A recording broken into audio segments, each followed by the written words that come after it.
Peru's president announced Sunday night that he granted a medical pardon to jailed former strongman Alberto Fujimori, who was serving a 25-year sentence for human rights abuses, corruption, and the sanctioning of death squads.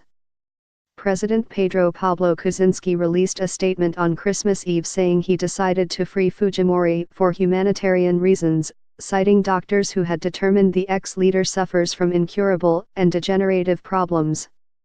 The 79-year-old Fujimori, who governed from 1990 to 2000, is a polarizing figure in Peru. Some Peruvians laud him for defeating the Maoist Shining Path guerrilla movement, while others loathe him for human rights violations carried out under his government, and some human rights groups quickly criticized the pardon. His daughter, Keiko Fujimori, narrowly lost Peru's last presidential election to Kuczynski, and her party dominates Congress.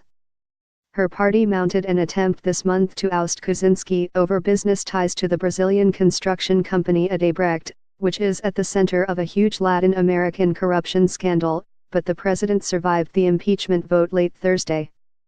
Critics of Fujimori again raised speculation that Kuczynski agreed to pardon the former leader in return for some opposition lawmakers not supporting his impeachment. Fujimori filed a request seeking a medical pardon more than a year ago, citing deteriorating health.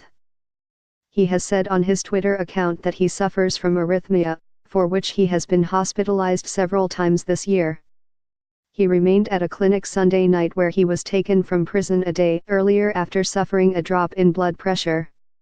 A supporter of former President Alberto Fujimori stands with poster that says in Spanish "Free Chino" now outside the clinic where the jailed leader was admitted the previous day after suffering a drop in blood pressure in Lima, Peru, on December 24, 2017.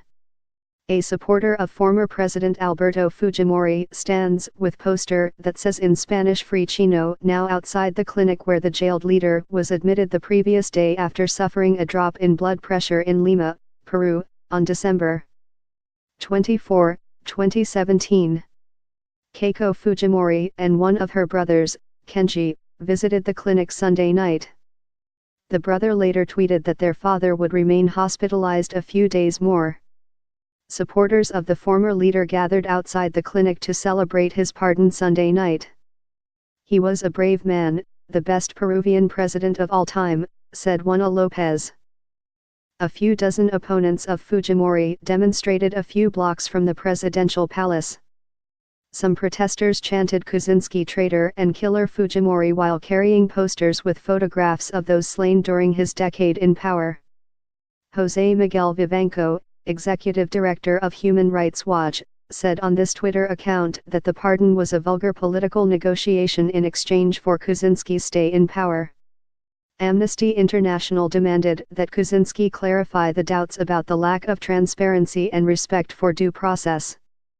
Eduardo Dargent, a political science professor at Pontifical Catholic University of Peru, predicted the president's decision would prove to be his worst mistake. He said the pardon was a mockery for people who voted for Kuczynski in his runoff election fight with Keiko Fujimori.